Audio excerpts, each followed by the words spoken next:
সুচেতনা শিক্ষাতীর্থ চ্যানেলে সকলকে আরও একবার স্বাগত জানাই। আজ আমি আবার এসে গেছি বাংলা এবিটিএ টেস্ট পেপারের সমাধান নিয়ে। আজ আমরা এবিটিএর দ্বিতীয় সেটের সমাধান করে নেব। আমরা আগের ক্লাসে যেরকম এমসিকিউ এবং এসএকিউর ব্যাকরণ অংশটার সমাধান করেছিলাম সেরকমভাবে সমাধান করব, আর সেই সঙ্গে বঙ্গানুবাদরা আমরা প্রতি ক্লাসে একটা করে আলোচনা করব, কারণ ওখান থেকেও 4টি নম্বর রয়েছে যা খুব সহজেই পাওয়া যায়, এবং প্রতিটা বঙ্গানুবাদ আমি খুব সুন্দর করে বলে দেওয়ার চেষ্টা করব যাতে তোমাদের অত্যন্ত সহজেই মনে থাকে। তো চলো ক্লাসটা শুরু করা যাক। দেখো, তোমাদের কাছে আমি 2 নম্বর সেটটা রেখেছি। আমরা 2 নম্বর সেটের আগে এমসিকিউগুলোর সমাধান করে নেব। তো প্রথম যে প্রশ্নটা রয়েছে সেটা হলো, শোনা মাত্র অমৃত ফতোয়া জারি করে দিল। ফতোয়া শব্দের অর্থ রায়। জগদীশবাবু বিরাগীকে প্রণামী দিতে চেয়েছিলেন 101 টাকা। তারপরের প্রশ্ন, দয়ার সাগর পরকে সেজে দি। উক্তিটি করেছিলেন জগদীশবাবু। পরের প্রশ্ন, বছরগুলো নেমে এলো তার মাথার উপর। কিসের মতো? পাথরের মতো। চলে যাচ্ছে পরের প্রশ্ন রয়েছে, ছড়ানো রয়েছে কাছে দূরে। কি ছড়ানো রয়েছে? শিশুদের সব। তারপরের প্রশ্ন, কাল ভয়ঙ্করের বেশে আসে সুন্দর। খাগের কলম দেখা যায় সরস্বতী পুজোর সময়। সেন্সিটাইজ পেপার এর সঠিক বাংলা অনুবাদ হলো সুগ্রাহী কাগজ। কঙ্কাবতী ও ডমরুধর এর স্বনামধন্য লেখকের নাম ত্রৈলোক্যনাথ মুখোপাধ্যায়। সূর্য উঠলে পদ্ম ফোটে। সূর্য এখানে নিরপেক্ষ কর্তা। কলমে কায়স্থ চিনি। কলমে পদটি কোন কারক? করণ কারক। কলমের দ্বারা চিনি, তাই কলম করণ কারক। সাপ মুক্ত এর সমাস চেয়েছে সাপ হতে মুক্ত, তাই বা সাপ থেকে মুক্ত, তাই এটা অপাদান তৎপুরুষ সমাস হবে।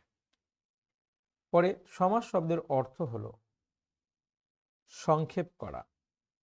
আচ্ছা, এখানে দাগ নাম্বারটা একটু ভুল আছে, এটা 1.13 হবে। তারপরে যে বাক্যে কর্ম কর্তারূপে প্রতীয়মান হয় তাকে কর্মকর্তৃবাচ্য বলে। ভাববাচ্যে প্রাধান্য পায় ক্রিয়ার ভাব। নদীর জন্য এমনভাবে পাগলা হওয়া তার সাজে না। গঠনগত দিক থেকে বাক্যটি হলো নির্দেশক বাক্য।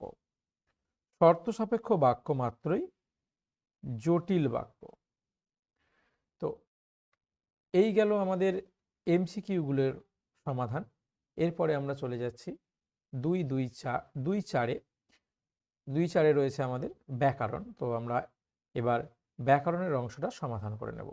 তো চলো আমরা দেখে নিই ব্যাকরণে কি কি রয়েছে।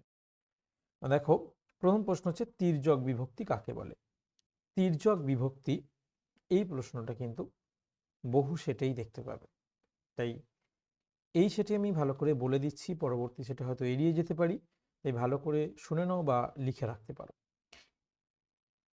বাংলা কারকে যেসব বিভক্তি একাধিক বা সব কারকেই ব্যবহৃত হয় তাকে তির্যক বিভক্তি বলে, যেমন র, এর, এগুলো। চলে যাচ্ছি পরের প্রশ্নে। রত্নাকর এর ব্যাসবাক্য সহ সমাস। রত্নাকর ব্যাসবাক্য আমি ভেঙে দিচ্ছি। রত্নের আকর, অর্থাৎ সম্বন্ধ তৎপুরুষ সমাস হবে। সম্বন্ধ তৎপুরুষ সমাস, ঠিক আছে। চলে যাচ্ছি পরে। বাক্য নির্মাণের শর্তে আসত্তি কাকে বলে? দেখো, বাক্য নির্মাণের শর্ত 3টি। এক হচ্ছে যোগ্যতা, 2 আসত্তি, 3 হচ্ছে আকাঙ্ক্ষা। তো আসক্তি হচ্ছে সঠিক পদক্রম। আমরা বাক্য গঠনের সময় যে পদগুলোকে নির্দিষ্ট স্থান অনুযায়ী বসাই সেটাই হচ্ছে আসক্তি, অর্থাৎ সঠিক সঠিক পদবিন্যাস ক্রমকেই বলা হয় আসক্তি। চলে যাচ্ছি পরের প্রশ্নে। তারা আর স্বপ্ন দেখতে পারল না। তারা আর স্বপ্ন দেখতে পারল না, এটা ভাববাচ্যে রূপান্তর করতে বলেছে। এটা ভাববাচ্যে রূপান্তর করলে হবে তাদের আর স্বপ্ন দেখা সম্ভব হলো না। তাদের আর স্বপ্ন দেখা সম্ভব হলো না। চলে যাচ্ছি পরের প্রশ্নে। সম্বন্ধপদ কারক নয় কেন? এই প্রশ্নটাও কিন্তু বহু সেটে আছে। এটাও খুব ইম্পর্টেন্ট প্রশ্ন যে সম্বন্ধপদ কারক নয় কেন। দেখো, কারক কাকে বলে? কারক হচ্ছে ক্রিয়াপদের সঙ্গে অন্যান্য নামপদের সম্পর্ক, বাক্যের ক্রিয়াপদের সঙ্গে অন্যান্য নামপদের সম্পর্ক। তো তাহলে এখানে সম্বন্ধ পদ, যে পদের সঙ্গে ক্রিয়াপদের সরাসরি সম্বন্ধ নেই তাকে আমরা বলবো অকারক। আর এই সম্বন্ধ পদের সাথে ক্রিয়াপদের সরাসরি সম্বন্ধ থাকে না বলে সম্বন্ধ পদকে অকারক বলা হয়। পরের প্রশ্ন রয়েছে, উপপদ তৎপুরুষ সমাস কাকে বলে? উপপদ হচ্ছে, প্রথমে আমাকে জানতে হবে কৃদন্ত পদ। কৃৎ প্রত্যয়যুক্ত শব্দকে, সংস্কৃত কৃৎ প্রত্যয়যুক্ত শব্দকে বলা হয় কৃদন্ত শব্দ। তার পূর্বের পদকে বলা হয় উপপদ। এই উপপদের সাথে যখন কৃদন্ত পদের সমাস হয় তখন তাকে বলে উপপদ তৎপুরুষ। যেমন পাকে জন্মে যে পঙ্কজ, এগুলো হচ্ছে উপপদ তৎপুরুষ সমাসের উদাহরণ। চলে যাচ্ছি পরের প্রশ্নে। সবাই এখানে লেখক, এটা জটিল বাক্যে রূপান্তর করতে বলেছে। এখানে এটা একটুখানি অনেকের সমস্যা হয় যে সবাই এখানে লেখক, এটাকে জটিল বাক্যে করবো কি করে? এখানে যারা উপস্থিত তারা সবাই লেখক। এখানে যারা উপস্থিত তারা সবাই লেখক, এটা হচ্ছে জটিল বাক্যের রূপ। চলে যাচ্ছি পরের প্রশ্ন। ঘন্টা বাজে। ঘন্টা বাজে কোন ধরনের বাচ্য? এটি কর্মকর্তী বাচ্য। কর্মকর্তী বাচ্য। চলে যাচ্ছি পরের প্রশ্নে। সমধাতুজ করণের একটি উদাহরণ দাও। সমধাতুজ করণ আমরা কি বলবো, যেখানে করণ পদরা আর ক্রিয়াপদের ধাতু এক হবে। যেমন কাঠারি দিয়ে কাটছে, আমরা যদি বলি যে সুমন কাঠারি দিয়ে কাঠ কাটছে, এটা একটি সমধাতুজ করণের উদাহরণ হয়ে গেল। তো যাচ্ছি পরেরটায়। উপমান ও উপমিত কর্মধারায় সমাসের পার্থক্য করো। উপমান ও উপমিত কর্মধারায় সমাসের পার্থক্য। দেখো, উপমান কর্মধারায় সমাস কখন হয় না, যখন উপমান পদের সাথে সাধারণ ধর্মের সমাস হয় তখন তাকে উপমান কর্মধারায় সমাস বলে। আর যখন উপমেয় পদের সাথে উপমান পদের সমাস হয় তখন তাকে বলা হয় উপমিত কর্মধারায় সমাস। এই দুটোই পার্থক্য। তো এই গেল আমাদের এমসিকিউ এবং ব্যাকরণ এসিকিউর সমাধান। যদি কোনো সমস্যা থেকে থাকে অবশ্যই কমেন্ট করবে, অবশ্যই জানাবে। আমরা চলে যাচ্ছি এবার আজকের যে বঙ্গানুবাদ রয়েছে সেখানে। তো দেখো, বঙ্গানুবাদটা আমি দেখাচ্ছি তোমাদের। প্রথম রয়েছে কি, education has no end. Education has no end. End মানে আমরা সবাই জানি শেষ, এডুকেশন মানে শিক্ষা, অর্থাৎ শিক্ষার শেষ নেই, শিক্ষার শেষ নেই। তারপরে কি বলছে, so you should keep up. Keep up মানে হচ্ছে ধরে রাখা বা চালিয়ে যাওয়া।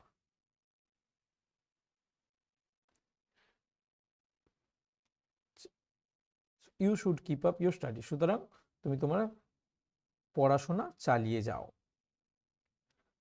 তারপরে মেনি ইয়াং মেন, বহু যুবক ক্লোজ দেয়ার বুকস, ক্লোজ দেয়ার বুকস বই বন্ধ করে দেয়। হোয়েন দে হ্যাভ টেকেন, যখন তারা গ্রহণ করে নেয় বা নিয়ে নেয়, দেয়ার ডিগ্রিজ, তাদের শংসাপত্রগুলি বা ডিগ্রিগুলি। তাহলে বহু মানুষ ডিগ্রি অর্জনের পর তাদের বই বন্ধ করে দেয়। অ্যান্ড এবং লার্ন নো মোর, আর কিছুই শেখে না, আর নতুন করে কিছুই শেখে না। দেয়ার ফর, সেই কারণে, দেয়ার ফর মানে সেই কারণে। দে ভেরি সুন, তারা খুব তাড়াতাড়ি। দে ভেরি সুন মানে তারা খুব তাড়াতাড়ি। ফরগেট, ফরগেট মানে ভুলে যায়। All they have ever learned, সারা জীবন ধরে যা শিখেছে। তাহলে সেই কারণে তারা খুব শীঘ্রই সমস্ত কিছু ভুলে যায় যা তারা শিখেছে। অর্থাৎ সেই কারণে তারা যা শিখেছে খুব তাড়াতাড়ি তা ভুলে যায়। চলে যাচ্ছি পরে। If you want, if you want, তুমি যদি চাও, টু কন্টিনিউ ইউর এডুকেশন, তোমার শিক্ষাকে এগিয়ে নিয়ে যেতে, ইউ মাস্ট ফাইন্ড, তোমায় খুঁজে বার করতে হবে, টাইম, সময়, ফর সিরিয়াস রিডিং, মনোযোগ সহকারে পঠনের জন্য। অর্থাৎ তুমি যদি তোমার শিক্ষাকে এগিয়ে নিয়ে যেতে চাও তাহলে মনোযোগ সহকারে পড়ার জন্য তোমাকে সময় বার করতে হবে। তো এই ছিল আজকের দ্বিতীয় যে পেজ এবিটিএ টেস্ট পেপারের, তার এমসিকিউ সমস্ত সমাধান, ব্যাকরণ এসএকিউ সমাধান এবং বঙ্গানুবাদের সমাধান। ভিডিওটি ভালো লেগে থাকলে বন্ধুদের সাথে শেয়ার করবে, লাইক করবে।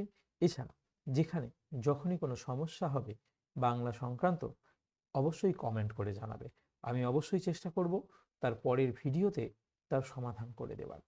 তো পরের ভিডিওগুলো যাতে তোমাদের কাছে প্রথমেই চলে যায় সেজন্য আমার এই চ্যানেলটিকে সাবস্ক্রাইব করতে কিন্তু ভুলবে না। ধন্যবাদ সকলকে, ভালো থাকো।